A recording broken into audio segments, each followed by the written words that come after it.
Should have been. I think I left the fastball high. Well, that was a great ending to a very tough game. Both teams, grinded on each other, very physical.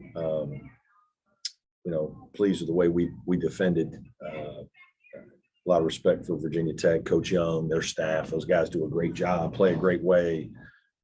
Good players, hard to score against. Just our guys hung in there and just kept battling, just like we've kind of done here down the stretch, and walked away with a really good, tough win. So happy for our seniors to be to win like this on a day when you're got a lot of emotion. I thought our seniors were good, and nice to end it for them that way as well. So The play there that ultimately won the game for you.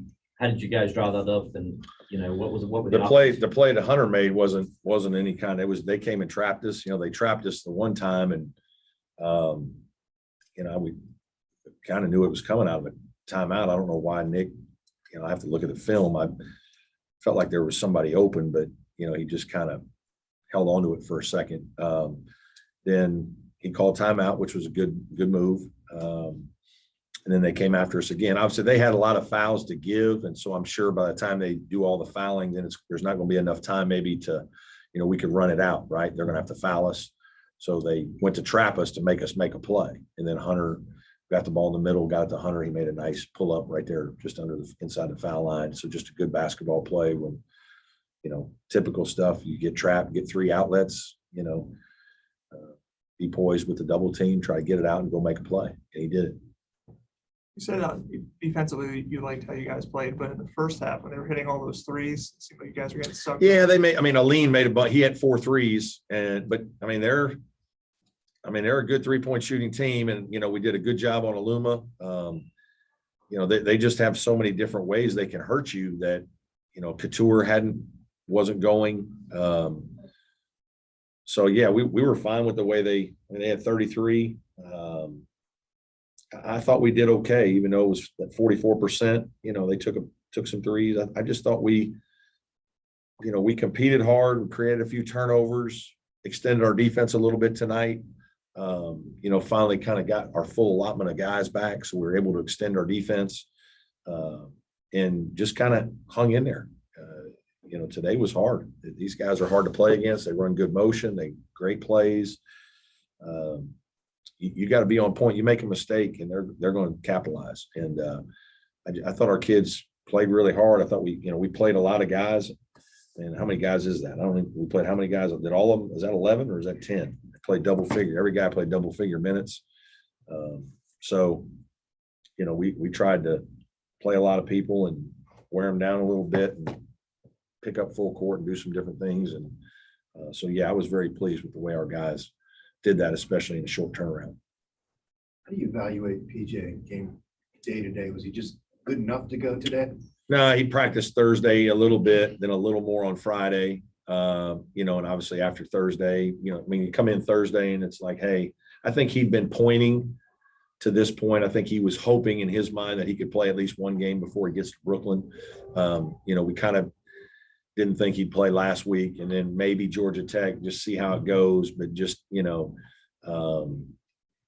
really wants to obviously play in the tournament, right? And so I think he felt like, let me just give it another 3 or 4 or 5 days rest, see what it's like on Thursday. And Thursday it felt good. Practice a little bit, felt good on Friday. And obviously today he was ready to go. So, hopefully, obviously he didn't play as much. Didn't want to play him as much. Wasn't going to put him back out there for, 30 minutes right away. But, now he won't do anything Sunday. He probably won't do much Monday. And then hopefully he's able to give us something on Tuesday. I guess he played 13 minutes. If he wasn't in foul trouble, he might have played. Yeah, he would have played probably 18 or 20, depending on foul trouble, just in terms of kind of easing him back a little bit. And, so we'll see. We'll see how it goes. You guys maybe figured out when Hunter was out, PJ was out, everybody had to do a little bit more and a little bit different. Yeah, I don't know. We didn't change. I mean, we're still playing the same offensively. That nothing's changed other than, PJ wasn't getting as many, wasn't there to get touches. So now a few other guys are going to get more shots. That's naturally going to happen. Defensively, we played a lot of zone against Wake and Boston College. Is some of it out of necessity. When you lose two front court guys, you really only have Ian and Ben and Nas is 6'5". If those guys are in foul trouble, they can't. You're in trouble. There's nobody else to put in. So it's like, hey, we've got to play some zone to slow the game down, protect them for fouls. And I think both games I know one game they both had 4 anyway. And so we were kind of doing that. I think it obviously surprised Wake because we'd played a little zone, but nothing like that. And so that helped us. And then it worked a little bit against Boston College. They're not as good a perimeter shooting team. Obviously, we didn't play a second tonight because these guys are best 3-point shooting team in the league. And we played it a little bit against Tech. And Tech made a couple threes early. And so we kind of got out of it, went back to our man, and our man was pretty good. So we stayed in our man. So that's the biggest adjustment. I think some other guys, because they got to shoot a few more balls, maybe got a little more confidence. Chase, hopefully, got a couple more shots, but we didn't drastically change anything offensively. I think guys just got a few more opportunities.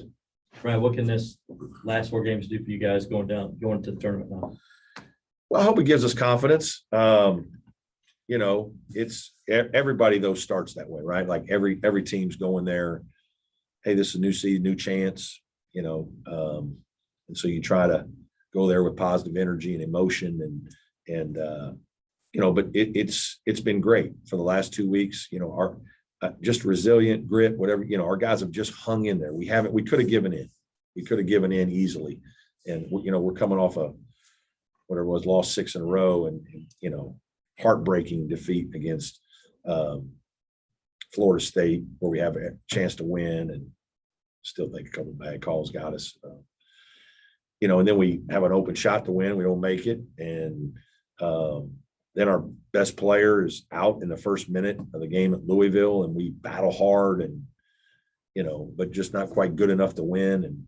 And Louisville, played pretty well that day. And so, then you got Wake Forest coming in here. He's one of the best teams in the league, one of the most talented teams. And, we try to figure something out. And we just happened to get a win, and it, got us going a little bit, and then it led to another one. And now we're just kind of hanging on and, gain some confidence. And a few more guys have played. And so now you can put Ben in the game for a while longer, and he's had reps and feels a little more comfortable, and Ian. And so it's been good to help create some depth. I think that's been the biggest, benefit of it all. Do you think y'all could be a dangerous team in this? Yeah, I hope so. I mean, absolutely. Like, we talked about it. We've played a lot of good teams in this league, very close. We just haven't had as many wins as we would like. But there's a lot of us that are all very similar, right? I mean, there's not a lot of difference between a lot of us. We're all, what team plays a little better that day, guys. Somebody getting foul trouble on the other team is, what happened. It's so close, most of the way up. And there's certainly a couple teams that are a little more talented and have been more consistent. And a lot of those teams are the bye teams. But, we're good enough to go win some games up there for sure. I guess Alex Hemingway obviously hit a bunch of shots. Big. He was great today. Yeah, Huge. Huge. That was huge. Yeah. X factor is he? Well, can be. It's been funny. He probably hasn't played as well as we thought he would or he would like. Today we needed him bad. He's 4 for 4, makes 3 threes. Like when he does that, that's a huge shot in the arm for us. We had some other guys struggling a little bit. They're a very good defensive team. He made a nice play off the bounce and scored. So, in a low scoring game, all those baskets are important. And I think he was huge today. Huge. Any more questions for Coach? Hey, Brad, it's Davis Spotter with the Clemson Insider. Hunter said he was going to need a little more time before he made a decision on whether he was going to return next season. Have you had discussions about his decision and maybe what factors he's sort of weighing before making that decision? We had a preliminary talk just the other day. And we talked about a few things, but not a lot of specifics. I'm obviously not going to get into all that here. So he's, want to support him, want to help him be informed, want to, see where he's, where his head is, how motivated he is to come back and why that would be and if it makes sense for him. And, so we'll wait and see. And obviously he wants to get to the season and get through the season and see what things look like. But, just preliminary talk is all. Anything else? All good. Thanks, guys. Appreciate it. Okay.